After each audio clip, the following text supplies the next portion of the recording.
करती है तो वहीं निशा अपनी रसोई में दूध में आइसक्रीम पाउडर मिलाकर आइसक्रीम बना रही होती है। ये क्या निशा, तुम आइसक्रीम भी घर में ही बना रही हो? ये तो हम बाहर से भी ला सकते थे। ला सकते थे, पर मुझे तो अपने हाथों की आइसक्रीम खानी है। चाचा जी, मुझे भी घर की बनी आइसक्रीम अच्छी लगती है। चाची, मेरे लिए भी बनाना। अब कुछ ही देर में आइसक्रीम बनाकर निशा अपने परिवार के साथ छत पर बैठकर खाती है, जिसे देखकर आशा का परिवार अंदर ही अंदर जलता है। समय गुजरता है और काजल को लड़के वाले देखने आते हैं। जहां घर आए मेहमानों को आशा जमीन पर बिछी चटाई पर बिठाती है और मिट्टी के बर्तन में खिचड़ी, पापड़, अचार, बाजरे की रोटी, चावल, दाल खाने को देती है। और ऐसे मेहमान नवाजी देखकर लड़के वाले इस रिश्ते के लिए मना कर देते हैं। माफ करना बहन, लड़की हमें बहुत पसंद थी और इस रिश्ते के लिए भी हम तैयार थे, पर आपके घर के हालात और पुराने जमाने के रसोई खान पीन देखकर नहीं लगता मुझे कि आपकी बेटी मेरा घर संभाल पाएगी। हम बहुत नए तरह के लोग हैं, हमारे विचार, हमारी रसोई, सब कुछ नए तरीके का है और शायद आपकी बेटी हमारे घर में एडजस्ट ना कर पाए। अरे बहन, इंसानों को मशीनों के भरोसे नहीं रहना चाहिए। ऐसे इंसान आलसी हो जाता है। और पुराने जमाने के खान पीन में क्या बुराई है? कमी तो आपके खान पान में है। बुरा मत मानना भाई साहब, पर आपकी सोच भी पुरानी है, बिल्कुल आपकी रसोई घर और खाने की तरह। हमें माफ कीजिएगा, हम ये रिश्ता नहीं कर सकते।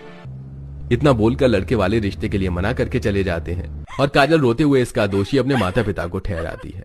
ये सब आप ही की वजह से हुआ है। मेरे सारे रिश्ते आप ही की वजह से टूटते हैं। अगर आप अपनी रसोई बदल दो, नए जमाने की तरह खान पीन करो, घर आए मेहमानों को अच्छी चीज अच्छे बर्तनों में खाना दो, तो शायद वो रिश्ता ना टूटे। और उनका कहना भी सही है, मैं तो शुरू से ही इसी माहौल में पली बड़ी हुई।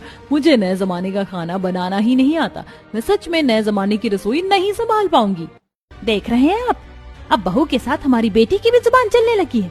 ये सब हमारे उस नए जमाने की पड़ोसन की वजह से हो रहा है। उनके नए जमाने की रसोई देखकर इन लोगों को भी वैसा ही रसोई और खान पीन चाहिए। बस करो माँ, अगर तुम नहीं बदलना चाहती तो तुम अपनी रसोई खुद संभालना, पर मैं रसोई में सारी फैसिलिटीज की चीज लेकर आऊंगा। एक बार मेरी बीवी के हाथ के छाले देखो, अपने हाथों से आटा पीसकर, मसाला पीसकर, अचार बनाते हुए, लस्सी बनाते हुए क्या हालत हो गई है इसकी। और ये जख्म अब हल्दी और चंदन के लेप से भी ठीक नहीं हो रहे हैं। सुमित की बात सुनकर विनोद और आशा नाराज होकर छत पर जाते हैं और 2 दिन बाद सुमित अपनी भाभी, बीवी और बहन के साथ मार्केट जाता है और मिक्सी, फ्रिज जैसी कुछ चीज लेकर आता है। तो वहीं जब आशा और विनोद अपने पड़ोसी को छत पर चाय पकौड़े के मजे लेते हुए देखते हैं तो वो अपने घर में ही हो रहे कलेश को लेकर परेशान होते हैं। लगता है आशा, हम पीछे हो गए हैं। हमारी बेटी सही कह रही थी, हमारी वजह से उसका रिश्ता टूटा है। एक बार अपने पड़ोसियों को देखो, सबका घर शीशे और टाइल से चमक रहा है, बस हमारा ही घर मिट्टी का है, यहाँ तक कि रसोई भी।